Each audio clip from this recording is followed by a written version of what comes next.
Carlton King, the former Scotland Yard Special Branch and MI6 officer and the author of Black Ops.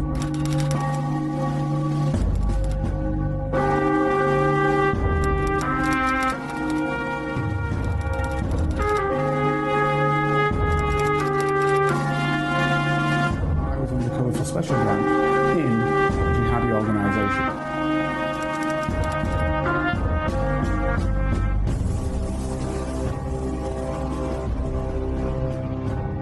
If you'd like to help Carlton keep producing the Black Spy podcast and receive episodes and information that's only available to Carlton's special Patreon agents, then you can donate as little as £3, €4 or $5 a month by signing up with Patreon.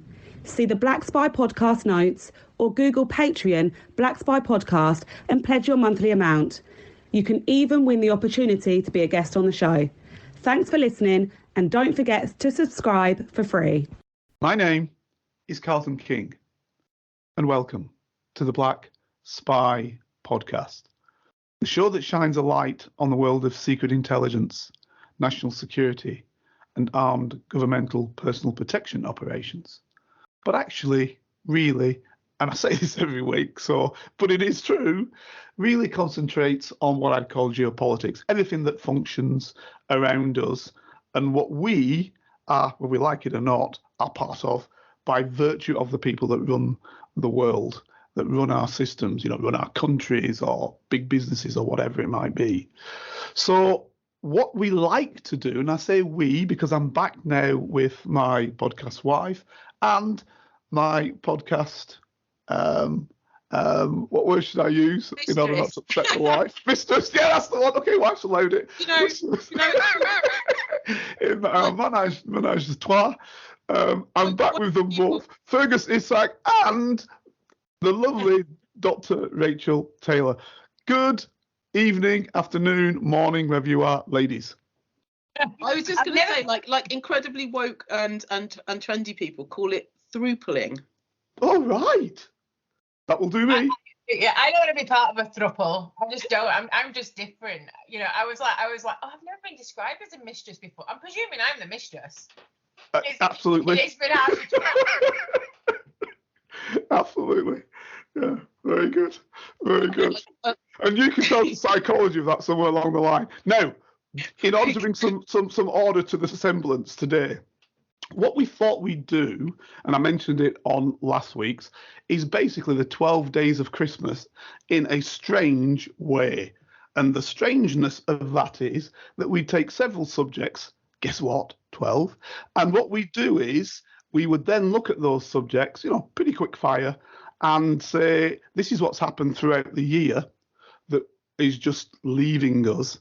And we just wanted to speak about those because actually, even though some of them might be a bit pinko, they are of import because, everything matters.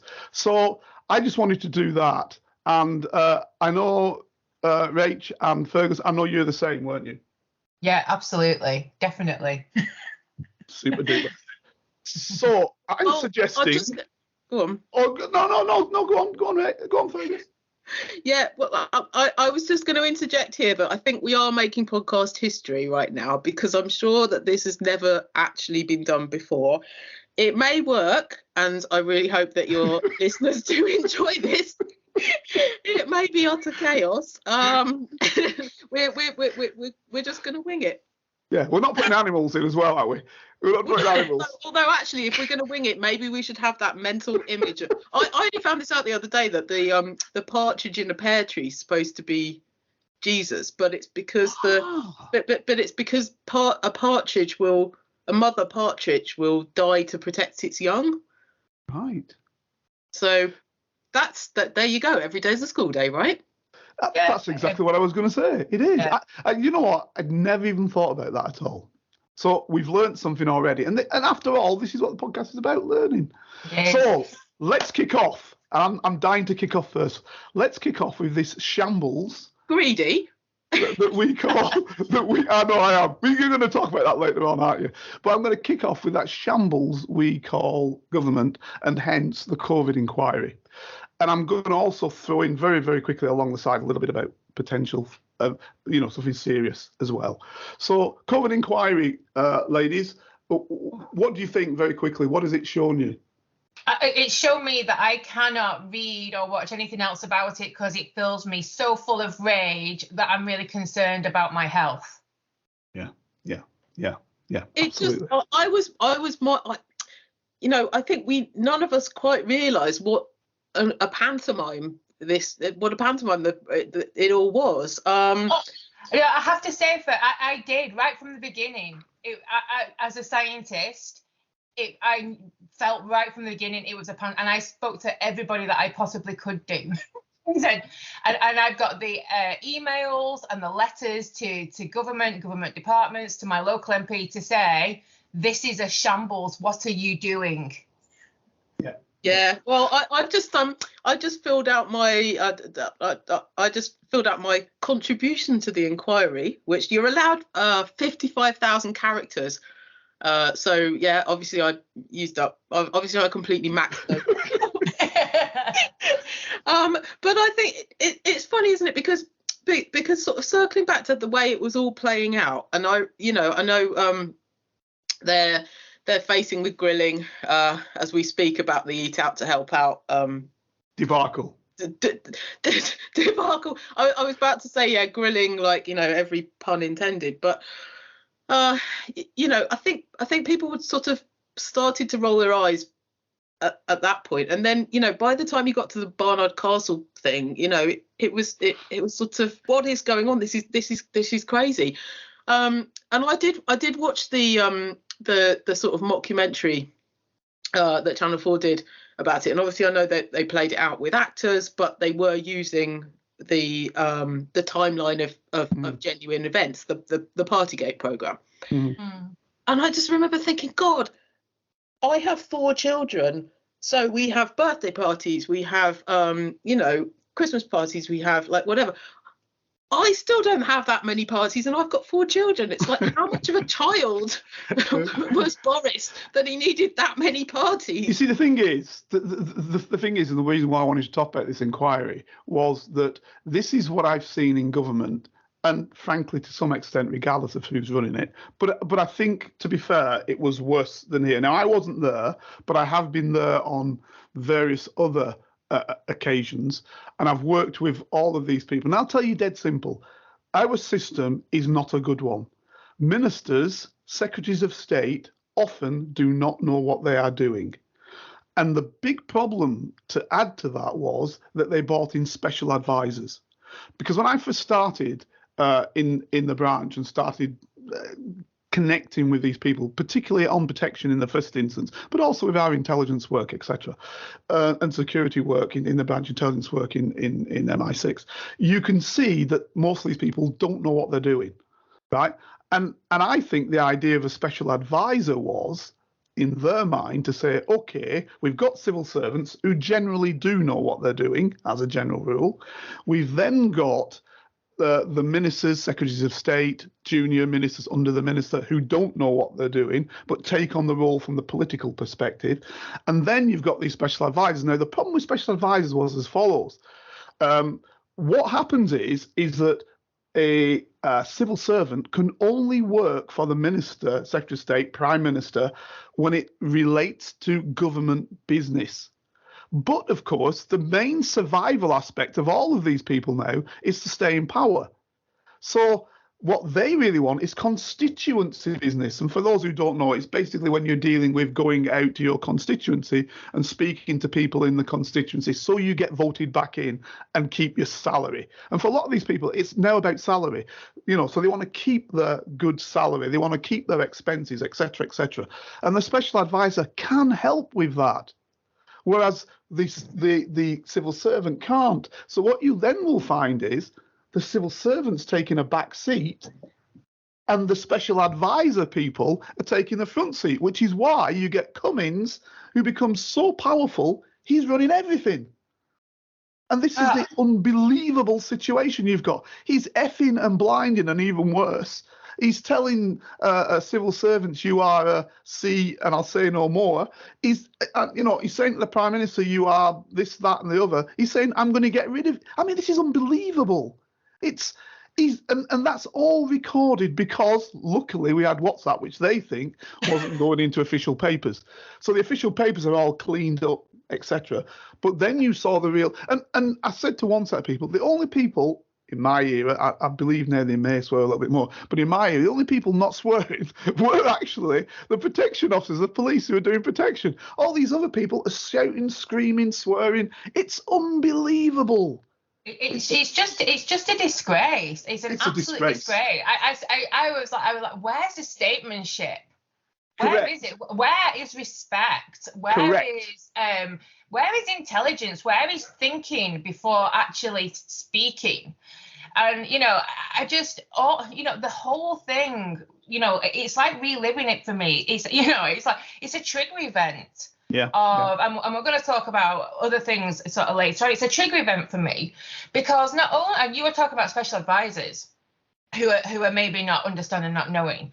There was so much bias from so-called experts, which wasn't ever challenged, which wasn't ever there was no measured approach to anything. And the thing that it really upsets me about the whole COVID inquiry is that we've still boiled down the science to a dogmatized, myopic viewpoint instead of asking the questions, instead of considering the bias of the people who are advising the government. Not just the special advisors, the so-called experts, because the majority of these so-called experts have such a conflict of interest in what they were doing. And this is never considered, and for me, an ethical scientist who doesn't assign to anything, the whole inquiry literally boils my blood. Well, you see, let's look at it very quickly on two issues, because this is how we're going to have to manage this process. But let's look at it very, very quickly. Two factors, right, that you always have to take account of. One is the money, right? Don't forget the money in all of it. Never forget the money. And there I will add, particularly when it's Tory. I'm going to say that, particularly when it's Tory. And the second one is, don't forget what they are doing, trying to get back into power no matter what. So what you're going to have then is what we used to call it in the old days optics, and now here they're calling it comms. Look at the communications. The first thing they're saying is, oh, we've had 100,000 people die. What's the comms? But you see what I'm saying? How does it look? And that's where your problem lies. How does it look? Now, of course, we're not going to go into the depth here because we've gone into it before. So we're going to move on very, very quickly. But I want everybody to think. This is all about making our listeners think. And then maybe our listeners can then speak amongst themselves to others and think on these topics. So we're just giving you headlines, if you will. The next one, very, very quickly, coming off that because of the death and the destruction of people within the United Kingdom and the poor, as you said, stateswomanship of the whole event is World War III. I'm just going to say this, dead simple. What we did in the Ukraine, and look at some of my other special editions which I've done, and you'll hear me talk about the Ukraine war, etc., and now the war we've now got in the Middle East. What you have to look at on all of these issues is what is the background. And what we're not doing is looking at the background. So, example, in the Ukraine, the war did not start in 22. It started actually with a Maidan coup set up by the CIA in 2014. Right? Yeah. And in fact, you could even go further back than that, because it started when the wall fell and we, the West, read for the West always the United States, with us following behind or supporting them. The United States basically said, we will not move 1 inch past East Germany. So if you are the Soviet Union as it was originally, and then Russia, and you've got this guarantee, yes, Germany can come into NATO, but we won't move 1 foot past that in NATO. And you've got to understand what NATO's there for. NATO is to defend the West. Against whom? Against the Soviet Union. And then after the Soviet Union, Russia. So therefore, for them, it's actually something that they do not want to see move. Because if they do, it's a big, big problem for them. So when you then have NATO consisting of something like 14 states, and then all of a sudden, as it happened towards last year, it's 32 states. And then you're trying to bring in the Ukraine as well. It is for the Russian something they cannot accept. It's a given. They can't accept it. And this is what we have to see. And you also have to look at what actions did take place against the Russian-speaking minority. I'll call it a minority, but it's half the country of the Ukraine. And the fact that they weren't allowed to speak Russian anymore, the fact they were taking away the Russian Orthodox Church, etc., etc., etc., and it all adds forward. But an agreement was made. And this is why I want to bring it back to our COVID. An agreement was made. If you look at it, you'll see that an agreement was made with about a month into the war that basically the Ukrainians under Zelensky were going to sign and say, right, the war is over. Basically, we will be independent, just like Austria is, so it's not a big problem. We will be independent, or like Ireland is, we will be independent. And basically, that agreement was set up, it was made, the Ankara signings were there in the end to have the signings for that agreement. And what happened? Boris Johnson went out and said, do not sign. Do not sign, we'll support you with everything. And he was, obviously, the United States give him that deal that we would support everything. And the war kept on. And now you've got 500,000 Ukrainian dead soldiers as a result of that. That's it done. Let's go on to the next subject. But World War III, my friend, is not far off if we're not careful. That's all I'm going to say. Look at the status of play, not only in the East now, but in the Middle East. World War III is a great potential. Fergus. I think, well, no, I just before we move on to the next thing, I think it's interesting, isn't it? Because Trump did do such a sort of, left hand to right hand swing. First he was going to, protect the world, and now he's, well, first of all it was like, let's get in there and stand up for ourselves, and now it's like, if I'm re-elected, I'm going to stop this. But I just it's funny, actually. I was thinking last night, there are so many, I know this is a bigger topic for Dr. Rachel in the landscape of sort of political ignorance, but where people actually identify, I mean, there are so many people in Britain that sort of dismiss World War III, I suppose. In their heads, they still have that kind of, I mean, if you want to make it really basal and granular, that sort of 2 world wars and 1 World Cup thing of like, because they don't actually perceive it to be right on their doorstep. Well, there's I don't know. That statement of 2 world wars and 1 World Cup, let's be absolutely truthful about it. Who won the Second World War? The Soviet Union. Right? They did the dying. They lost 27 to 45 million people, whichever way you want to cut it. We lost 450,000. And that was including all the colonies, because we ran a third of the world. Right. So that's the reality of who fought and died, to the tune of 50 to 1. Right. Those people died. And those are the people who know what dying is in a war. Hence, the Russians, which is now only part of the Soviet Union, of course, don't want to see that again. Yeah. So we need to understand that we're fed propaganda, and we just take it and as though it's real. It's not real. It's not real. Without Hitler making his move on the Soviet Union, the war would have been won in the West by the Germans. Yeah. He was stupid, but he did that. And they basically bled out the Germans. Now, don't get me wrong, the Germans are 7 to 9 million on that, 7 million soldiers, right? Which were on the Eastern Front, not on the West, on the Eastern Front. Okay? This is the point people need to understand. The war was in the East. We don't talk about it because we don't want to give the Soviets any credit. But, you can only see that. When you look at the West, the Americans lost 450,000 on 2 fronts as well. 450,000 people. They're losing millions in the East. These battles in the East were basically slaughter campaigns. So we need to understand that. Yeah. Move on! The third day of Christmas. I want to talk about YouTubers and TikTokers, which I know is not a new thing, but in my house, as your listeners know, I've got far too many children. And there's been a huge prevalence, there's been huge preference in the shift of YouTube watching. My kids are obsessed with this guy called Mr. Beast. Now, probably most people are aware of Mr. Beast because he is apparently the richest YouTuber in the world, and has been, I think, since 20. Fergus, can I just start you say, we want him on the show, don't we? If Jimmy Donaldson is listening to this, yeah, we want him on the show. aka Mr. Beast, we would open.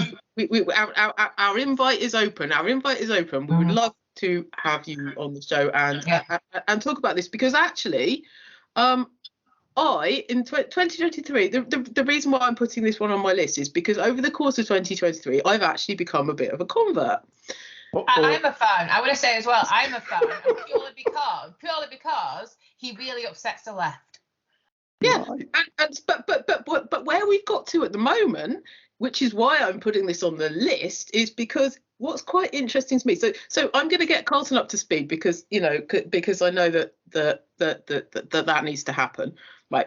So in short, this guy started making YouTube videos maybe about a decade ago. His first one that went viral was he quite literally just streamed himself counting to 100,000. and people got so into it and were so obsessed with it that suddenly he was getting all these followers. And obviously YouTube's business model now is that you get revenue from the number of subscribers and the number of streams that you have, and all of a sudden he hit on this formula of how to make all these viral videos. Now, a lot of them were just really stunt led. They were just he was just kind of goofing about, or he's got another channel where he just watches people play video games and sort of narrates it, and and all the rest of it.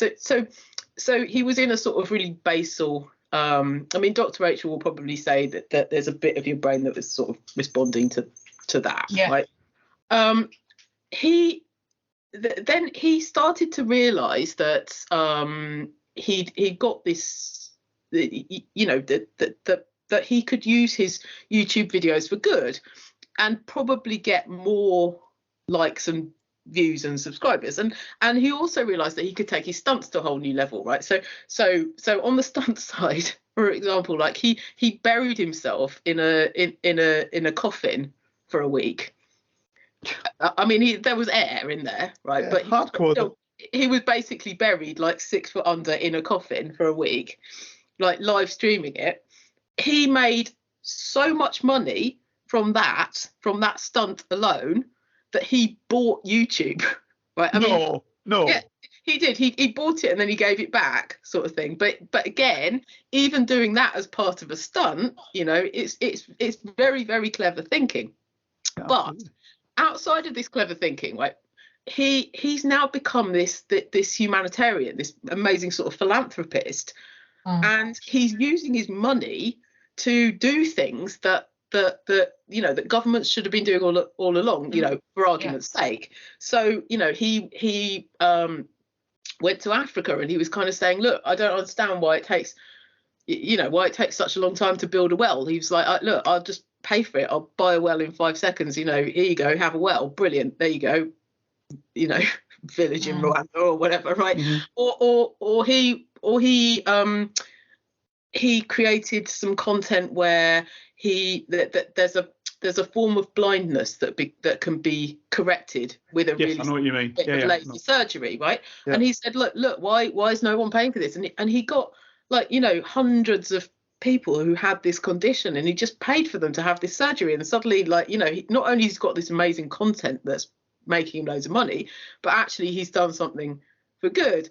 There's a personal favourite one in our house where he buys up the equivalent of Battersea Dogs Home, right? But he buys up a dog rehoming centre, and then he just says he just basically says, right, by the end of this week I'm going to have found homes for all these dogs. And he just does all these billboard campaigns, and he does all this like TV advertising and all the rest of it, and sure enough he does. And he's now kind of outing leaders, sort of saying, why aren't you doing this? Why is it me that's doing this? Sure, I've got the money, I can pay for it, I can do it, but why aren't you doing this? And so I said to Carlton a couple of weeks ago, like, I wonder if he's now sort of being seen as a threat in any way. Oh, well, absolutely, and I think that's what I was picking up on. It's almost like people from the left are criticising him, but it's like they're sort of saying, you know, from a socialist point of view, like the government should provide things for people, so they don't like an individual doing it because it doesn't really support their ideology. So it's really interesting to me that someone who's doing really interesting, amazing humanitarian things is being ripped to pieces because he's an individual. You know, and yeah, I came across him because I don't watch YouTube or anything like that. But again, it was because somebody else on a different podcast was talking about him. And I said to my children, who equally are not allowed to watch YouTube in this town, do you know of Mr. Beast? And he's literally playground fodder. Everybody around that age has actually heard of Mr. Beast doing good things. And how can something bad be something that he's doing so good, and yet people are making out that ideologically he's bad? It's really interesting to me. You know, we're almost at the Princess Diana and the landmines territory, aren't we? I mean, you know, at the moment, you as an individual, any one of us, you know, can contact him via his social media, via his chat, via anything, and narrate a problem that they've got. And then he will fix it. I mean, I've seen episodes where he's rebuilt orphanages, or he's there was a Christmas edition a couple of years ago where he partnered with Target, the store, and he just bought everything in the Targets and then just took it round to homeless shelters or to homeless people on the street. But he had been contacted by somebody in a homeless shelters to sort of say, like, look, you know, the things that people miss out at Christmas are the things that homeless people actually need. And he kind of worked with them to create an actual shopping list. You know, they don't, you know, and spent absolutely millions. And you know, obviously it was a great PR stunt for Target as well. But he was, again, it's all about the money. Loading up lorries, going from state to state, delivering. It's all about the money. But the problem is with it, particularly in the States, of course, is that the people who represent both parties, frankly, because there's only two parties who really do anything, are bought and paid for. So if you don't fit the mold as to what you are trying to do for an individuals or for people in general, it's not going to get done.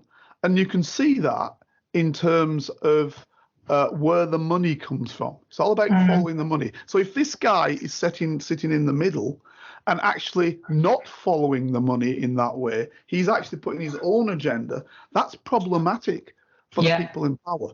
Because the people in power are going to be seen as not pushing forward their issue. Now, with the US, very quickly, they've managed to master the situation whereby the average everyday person thinks, oh, that person who's a down and out, it's down to them.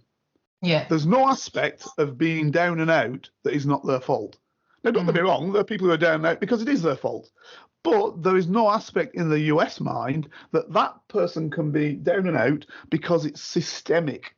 Yeah. The system has undermined them. Right. And if this guy can turn around and say, right, you know what? I'm going to go into Target, buy this, that, and the other, and help these folk to get on their feet. And if a percentage of those people get on their feet and do well, then that shows that the state could have done that, but it didn't. And I think that's where also, Rachel, your left-wingers come in, because they're saying we should be making the state do it. Yeah. We should be making the state. Well, that's all right saying it, but if you're not making the state do it, then it's a problem. And that's it's a really nice segue onto our next day of Christmas, really, isn't it? Yep, absolutely. Well, it is. But before we jump on, I'm just going to add an interesting fact for Dr. Rachel about Mr. Beast is that he was raised by au pairs. Oh, his parents split up at quite a young age, and he was raised. His mother figure was a series of au pairs. And another thing that I find quite interesting about the story is that he's roped in he's got a team who work with him who are actually sort of his friends, and he obviously realizes that this makes for great YouTube content. But there's one of the circle of friends who was originally like the cleaner or the janitor or something, and he kind of said, "Oh, why don't you come in and be part of this?" And so this guy is kind of, for argument's sake, living his best life. He's made good because he had opportunity. Yeah, he's made good. But anyway, I think there's a whole lot of psychoanalysis in this, like deeper than the output. Absolutely. But at the moment, I think it's a very interesting story to follow in terms of the output, because how far is he gonna push the envelope until he, we'll try and get him on. He's 25. We'll try and get him on. How many red flags to a bull is he going to wave? We'll try and get him on. See what we can do. Doc, we fingers crossed we get him on. If anyone wants to tell us whether or not they would enjoy that as well, then please do, and we will share those comments. Absolutely. But anyway, I am myself being greedy, because Dr. Rachel's Day of Christmas is all about greed. It really, and this is something that really it really aggravates me. And in terms of sort of the neuroscience of greed, it's the same mechanisms that within the brain that are used for hoarding. And the only thing that we never accuse people of being hoarding and being mentally ill about is all these people who hoard all the money. And it's a similar, in fact, it's the same mechanism of control, that the more money you have, the more money you want, and the more you are loath to actually want to get rid of it. And it's part of the whole power and control and motivation and reward. And I just look around and I see all the greed, and I see all the media playing into the greed rhetoric, because they got, the cost of living crisis. It's not a cost of living crisis. It's bloody greed. It's greed from all the players, all the logistical retailers that we rely on, because they've created this system where we're reliant on certain companies. And the whole greed agenda, it's all built on illusion and lies and fallacy. And I just look around and I just think to people, can you not see that this is not going to end well? That literally the tail is devouring, is being devoured by the head, and we're all playing a part in that. Everybody who writes in, particularly to The Guardian, I should have had that as one of my days of Christmas, like getting aggravated by The Guardian. All these people who think that it's okay for people to have no money because there's a cost of living crisis. It's okay for people to be dehumanized. It's okay for people to be struggling from one day or the next, and they can't see that actually it's all distraction techniques to distract away from what is really happening. And all of this greed, particularly during the pandemic when everybody else was locked down, all those businesses, small businesses, went out of business because they weren't allowed to operate. And yet at that same time, we had Jeff Bezos and Elon Musk going to space. And indeed we had Richard Branson, who was like literally that nice little marketing technique that he made about mortgaging Necker Island. All of it is greed, all of it. And, I really want people to start calling it out and looking at people who are greedy as being the mentally ill, because they are actually mentally ill. Because if you cannot see that having enough is enough, then there is something wrong with your position in society. And if we cannot start putting value on things other than money, then we are really going to have such a disparate and polarized society, even more than we have now. I've noticed in the past 3 years, it's like the sort of the greed has accelerated.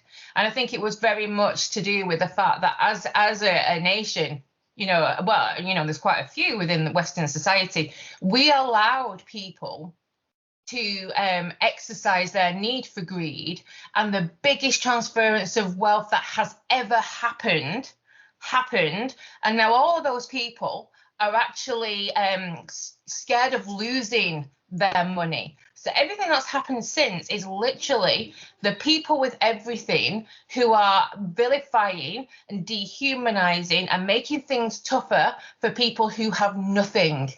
Anyway, Merry Christmas, everybody. Yeah. Well, actually, let me come in. Let me come in on that one first and foremost, and then you, Fergus, because before I forget, you know my memory. Right. Well, this was the attempt of crypto, wasn't it?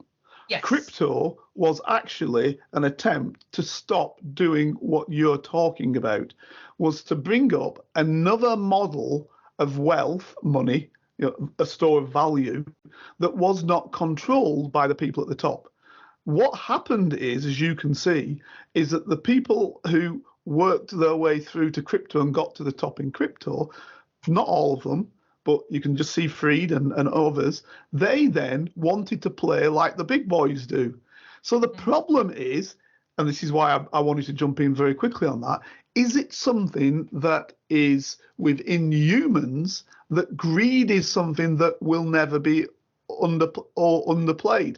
When I spoke earlier about the Soviet system, they tried to create socialism, communism, whereby wealth wasn't the primary object. They put other factors in place above and beyond wealth. But of course, even there, now what we weren't talking about is them hoarding loads of money, but what we were talking about is them getting a dacha that the normal Soviet citizen didn't have, say, example. So even there, when you had a system that was supposedly designed to take away greed and wealth, you had something that others were getting above and beyond the others, nowhere near to the level of it is in the West. Because let's face it, now there is no control over anything. We're back to Victorian times and before. Yeah. We're back to an issue where, frankly, we keep saying, oh, we love Victorian times. Frankly, the vast majority of Britons, when it controlled a third of mankind, were just as bad off as a third of mankind, frankly. Yeah, that they controlled. The wealthy people at the top, yeah, they had everything. So this is where we are. So is it something, this is what I'm asking, intrinsic in the human soul that people want to have much, and I put on purpose, more than what is required for them to have? Well, it's not in the soul. What we have is a survival, mechanism within the central nervous system, and the issue is that it should be regulated. And we live in sort of what they call a free market, which that's laughable. Free market. That's just laughable. But we're told it'll regulate itself, it'll readjust.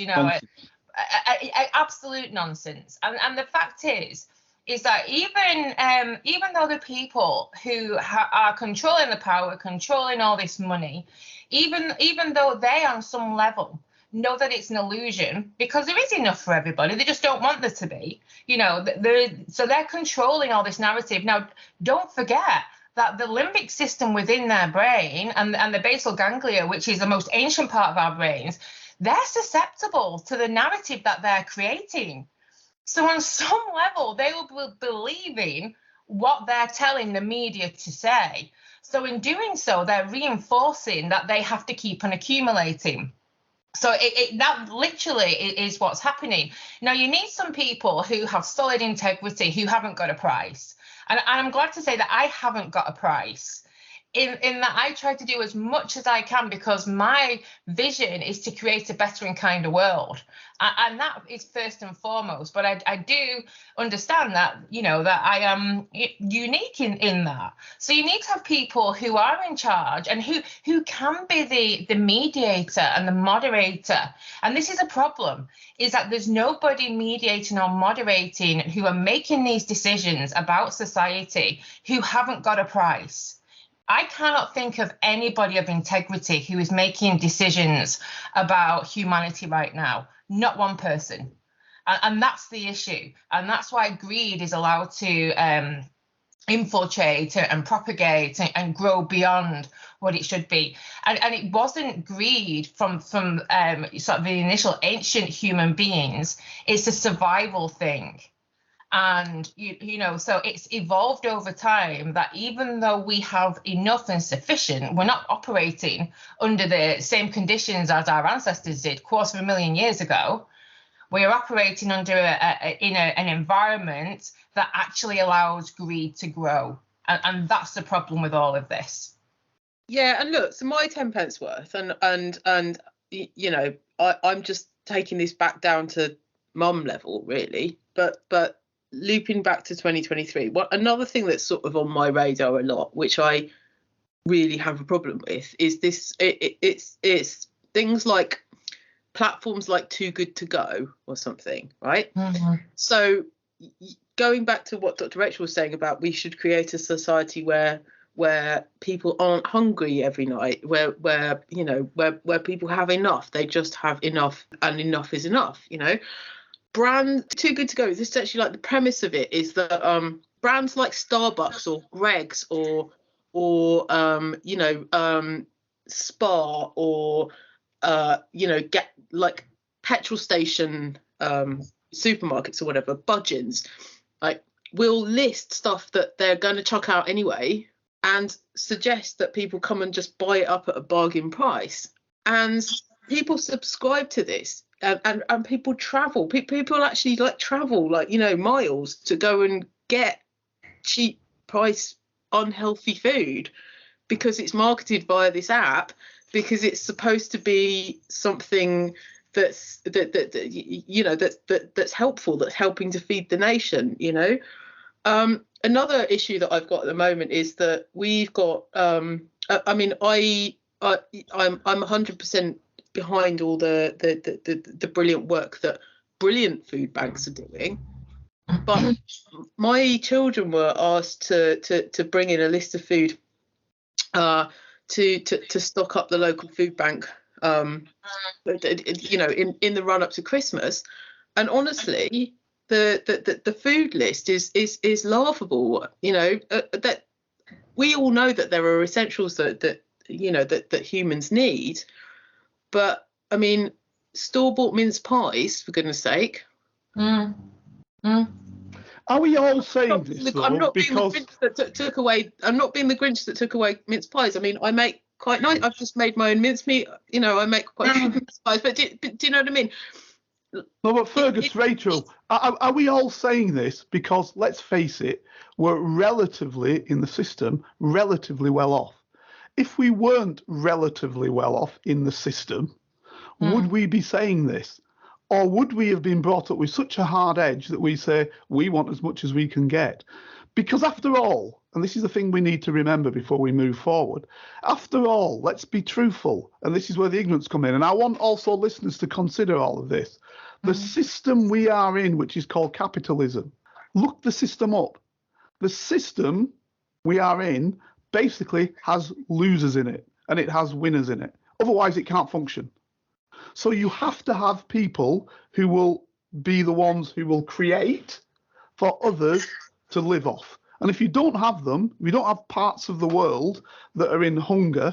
You know, why is it that all of the chocolate is made in one place, but it ends up, well, the actual product in one place, and it ends up being made in another place that is wealthy? So the poor have it, they get threepence for it, and then it's sold from wealthy people for 50 times that worth, when actually all of the work was done in the poor bit for which they get threepence, not at the end for which they get 50 times the amount of money. So that's the system. Yeah, it's about having to have values and you know, relatively well. I'm going to disclose to your listeners here, Carlton, is that I have been so ill that the NHS wouldn't fund my treatment because I didn't have a probability of survival. I had to literally liquidate everything I had to pay for that because I was a single parent to 3 children. So I have had nothing because I wanted to survive. So I fully understand, you know, sort of the concept of having nothing. But do I want to continue to sort of add into a system that actually it's not just unfair, it vilifies and dehumanizes quite a lot of different groups in society. And I think, no, I don't want to be part of that. And I suppose it gets on quite nicely to what Mr. Beast is doing. He too wants to create a better and kinder world for people who have got problems. And I think if you are infected by the greed virus, because it literally is, it grows and grows and grows, then you are not actually wanting to be the best human being that you can be. Absolutely. Listen, I was. Tell me what you think I was born to a relatively poor family in terms of where we were. Many children, not wealthy. Great time, but not wealthy in any way, shape, or means. So the reality is that what you see in your mind is, you don't say, oh, I want to be like that person, same as me or less than me. You actually say, I want to be like that person above and beyond me. And that's what they create. The whole system creates you to want to push forward. And what happens then is, you don't challenge yourself against what you have and the individual like you. You challenge yourself what the people above you have, which is why it's never enough. And that's the problem we've got. It is. And actually, it always makes me think of like one of the most moving blog posts I've ever read was there's a famous one by Jack Monroe that she wrote way back when she launched her blog about cooking on a bootstrap. I mean, essentially, Carlton, she's now a famous chef, but she started out by blogging about how to cook, how to feed her son when she had no money. And there was an incredibly poignant and moving blog post that she wrote about how it was called Hunger Hurts, and she was talking about how her 2-year-old was having the last Weetabix and she had no milk to put on it, and so he's having water on it, and he was saying to her, where's mummy's breakfast, and she was saying, mummy's not hungry, it's okay, and she was saying, mummy hasn't eaten, and she in her head thinking mummy hasn't eaten for 3 days, and she was saying that she was walking around in the depths of winter, going to every shop on the high street saying, can they give us some work? And they were looking at her up and down, looking at how scruffy that she looked, and she had her son in a buggy, and then, you know, she was then, after they said they had no work for her, she was saying, have you got any food?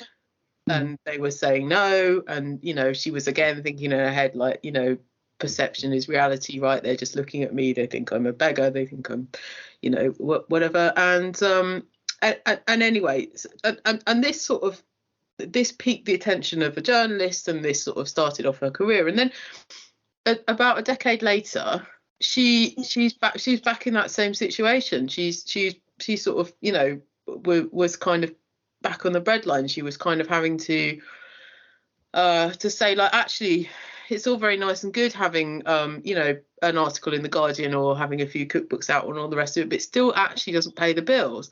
And, you know, but why is it not paid the bills for her? Well, not you know, I mean, look, we can analyze everybody's personal situation, but, you know, in her case, that there are other mitigating factors, but you know, an article in the Guardian doesn't pay your rent. No, I don't mean that. She became a famous chef. Why has she fallen back down? Well, she was a chef who was on TV in the moment. And you know, for better or for worse, I would hypothesize that actually maybe her downfall was that she wasn't greedy. You know, she wasn't. Maybe her downfall was that she wasn't going after every book deal. She wasn't going after every home appliance deal. She wasn't sort of selling out. You know, or maybe she did just spend it. I mean, like, look, I'm not her accountant, but no, absolutely. But there was something that the media picked up on, which I personally felt quite disgusted by, because I just sort of felt like, God, this poor woman. She said that there was 1 week when she couldn't pay her rent, so she sold every possession that she owned, including like a Burberry coat that she'd. I think she'd inherited or something, like a Burberry coat. And she also sold her guitar. She sold everything. She sold everything, you know, besides her kid's cuddly toy, but including all the sheets and bedding and whatever. And she said, you know, at night her and her son were just like wrapped up in a, you know, she'd wrap him up in a baby grow and she'd wrap herself up in a towel, and that's all they had, right? And there was a point when she'd made a little bit of money from her first cookbook or something, and she bought herself a replacement coat, and she got and she got trolled to high hell. Yeah. I just felt like the poor woman, like, give her a break, for goodness sake, let her have a coat. This is the thing. It's about the environment that, like Carlton was saying, it's that we have an environment where, you know, certain people are allowed to do well, certain people who don't. And I know that she had many demons. And as a society, when people have demons, you know, we cast them with a certain label, and those people can't do well. Those people should remember their place. I mean, that place element is an interesting one and has changed. But this is why we're going to move on to Barbie, because actually, to me, and I've not seen the movie, so I put my hands up, it seems the absolute purveyor of the negative. I might be wrong. Tell me. Well, do you know what? I was wondering when I was wondering when we spoke about having this on the call whether or not there would be a natural segue, but I think this has actually been like the most natural segue into what I was actually going to say about Barbie in the first place. Now, I'm not a Barbie fan. I never had a Barbie. I grew up on a self-sufficient farm. I didn't really have any toys that weren't, you know, handmade or, you know, whatever. I mean, you know, I've also spent a lot of time in communes and tribes and stuff where kids don't have that sort of plastic gratification. However, I really wanted to put it on the 2023 12 Days of Christmas because it was such a thing this year. Absolutely. In a way that sort of split the world, I suppose, into, like, you know, Team Pink or Team Not Pink. I know you haven't seen the film, Carlton, and I'm not suggesting that you do. I'm just going to put it out there to say that you're probably not their target audience. However, it's not. There is actually, believe it or not, there is actually a plot, right? And the premise of it is that there's you know, Barbie's forced to enter the real world, and when she enters the real world, she stops being a Barbie girl. She stops having perfect feet. She stops having, like, you know, tinkly winkly sparkly looks. She stops having perfect outfits. She starts having halitosis. She's you know, but there are some interesting points of reference in the film, right? So when Barbie leaves Barbie world to go into the real world, Barbie world is very much a female dominated society, and the Kens are sort of all Muppets, I suppose. I don't know what the PC way to describe them is, right?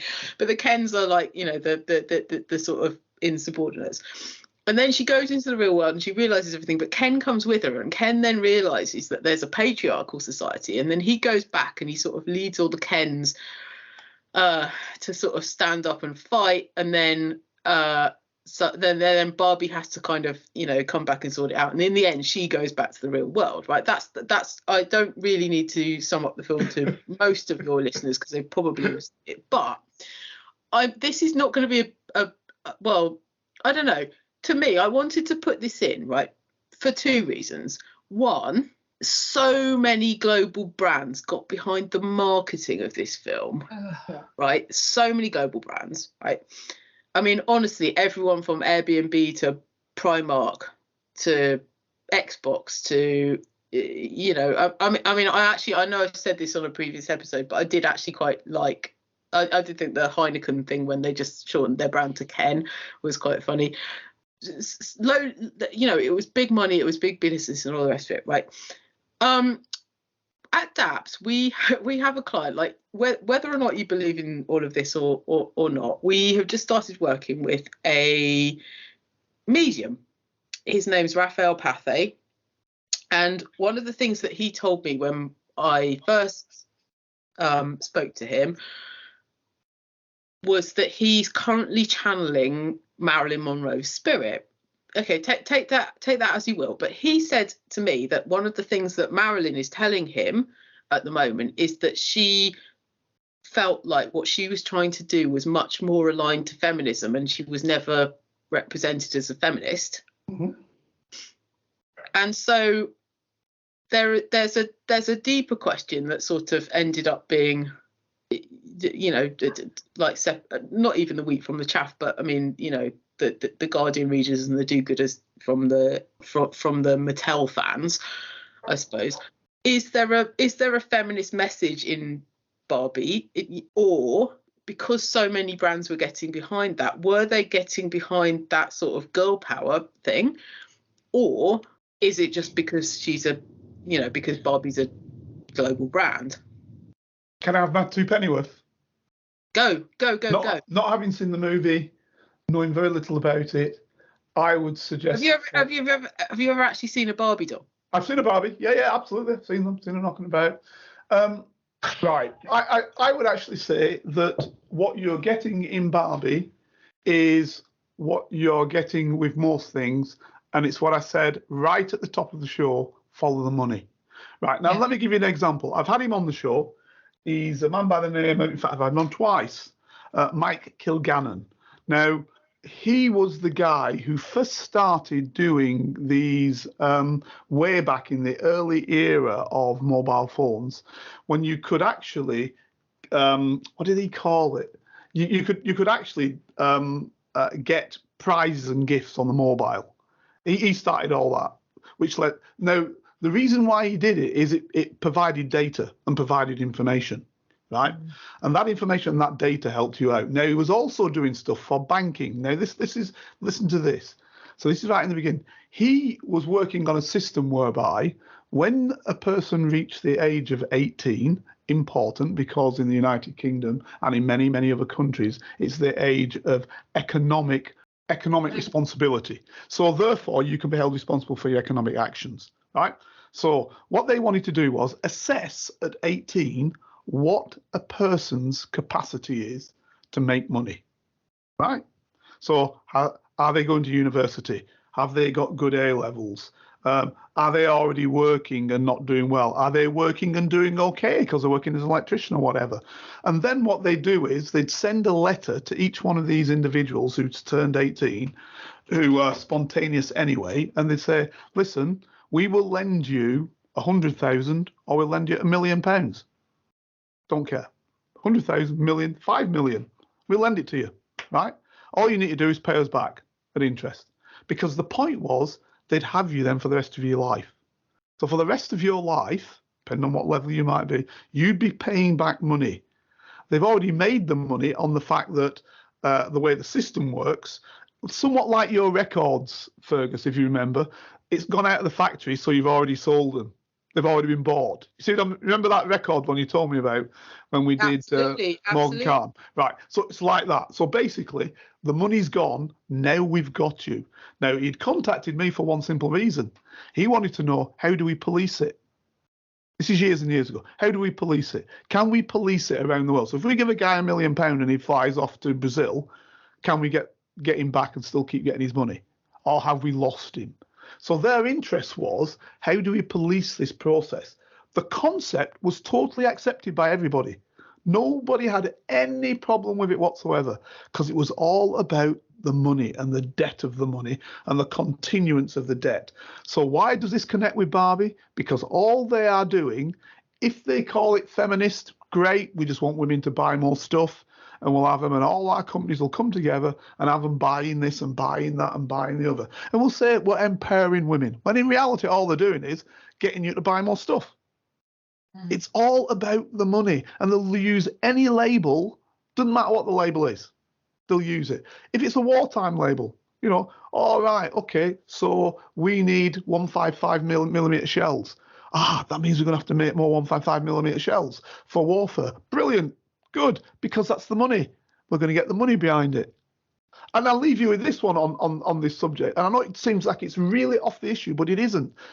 The United States has given to the Ukraine, okay, 64 billion worth of monies, etc., etc., etc. Right? In terms of the actual military hardware, it gave something like 35 billion. But when they put the monies in to replace the 35 billion, because, of course, the bean counter said, now we've got nothing to defend ourselves with. That 35 billion was given as, to replace that, it'll have to be something like 275 billion. How does that work? How will you give 35 billion away, but it's going to cost you 275 billion to replace it? It's the money. Absolutely. But just like. And this is Barbie saying it's the money. It's Barbie saying it's the money. I know. Just on a just a little curveball. What another thing that I always find interesting, and I always do think about, if we were to go back to ration books or whatever, right? So if you had red lipstick was available on rations, right? Mm-hmm. And I just always think that's so interesting, that's like as a sort of cultural statement. That's so interesting, isn't it? There are many countries where red lipstick's not seen in a positive light in any way, but also, isn't it interesting that it was seen as much of an essential as sugar and potatoes? And I would imagine, because again, the other bit that comes with the money, isn't it, is the people who run the system being voted in a once every 4, 5, 6 years, depending on what country you're in, system. So if they figured out, and today, and I'll tell you, because I used to run a thing called the Strategic Analysis Unit of the National Public Order Intelligence Unit, and I used to hook up with the Cabinet Office, because a mate of mine was running the Cabinet Office's Strategic Analysis Unit. They used to just use focus groups for everything. So I'd get access to his focus groups if I'd give him access to my analysis systems that I had, right? And so what they do is they will have sat down post-Second World War and said, what makes women happy? So we can keep everybody together. What makes them happy? And what will make them think they will vote us back in again next time? They love lipstick or nylons. Let's throw nylons in on this then, and lipstick in on this. Because they just use focus groups. Because they're not interested in what's really doing good. They're interested in what they think the public wants, not what you're saying you want, what they think they want, that they can con them again for the next 4 or 5 years. Because the reality is, we have in this so-called democratic world 1 vote. That's it, 1 vote. And that 1 vote is to allow them into power every 4 years. There's no recall every 5 years, every 6 years, whatever it is. There's no recall of them. You can't turn around and say, I don't like what my MP's doing, let's bring him back. No, it's done. That's it. That's you finished. You don't vote for wars. You don't vote for anything. In fact, it was a strange thing that they had one for Brexit, because generally there is no vote for anything in our country. You have 1 vote to put them in power. And actually, most people don't even understand that vote, because they talk about voting in like as though it's a president. They say, I don't like Corbyn. I don't like Corbyn. Well, you weren't voting for Corbyn. You were voting for your local MP. See what I'm saying? Under our system, you don't vote for Corbyn because it's not a presidential system. There is no vote for the president. The party votes whom they want them in, which we've seen, obviously. So the point is that that's what the people don't understand, because they're so now, how should I put it? And please, listeners, think about it. That's all I'm asking you to do. How should I put it? They're so no longer connected, particularly in the United Kingdom, I would say in the United States, no longer connected to the system, that they don't care, actually. It's now, will I vote? Will I even bother? This is where the problem is. Because so what does it do? I'm going to hijack this. I'm going to hijack this now. I'm going to move on. Absolutely. And actually, what we'll do, that is a superb place, ladies and gentlemen, if you're listening, for us to say this will be the end of part 1 of our 2-parter. We've had to make this into a 2-parter. Hopefully, you will have enjoyed this week's episode. You will hopefully be tuning into next week's episode, which will continue the 12 days of Christmas. Because right now, I do believe that we have to say we are at it. And we're going to start part 2's aspect with a subject very close to Dr. Rachel's heart, which is ignorance. So thanks for listening in to part 1 of the 12 days of Christmas. There's 6 to come, and we're going to start with Dr. Rachel. Hopefully, we will hear from you again next week. If you'd like to help Carlton keep producing the Black Spy podcast and receive episodes and information that's only available to Carlton's special Patreon agents, then you can donate as little as £3, €4 or $5 a month by signing up with Patreon. See the Black Spy Podcast notes or Google Patreon Black Spy Podcast and pledge your monthly amount. You can even win the opportunity to be a guest on the show. Thanks for listening, and don't forget to subscribe for free. Here is a working class spy telling his stories, the secrets, the lives of spies. Feel free to message Carlton King on all socials and give this show 5 stars on Apple iTunes and subscribe so you never miss a single episode. For your ears only. I was a member of Her Majesty's Secret Intelligence Service.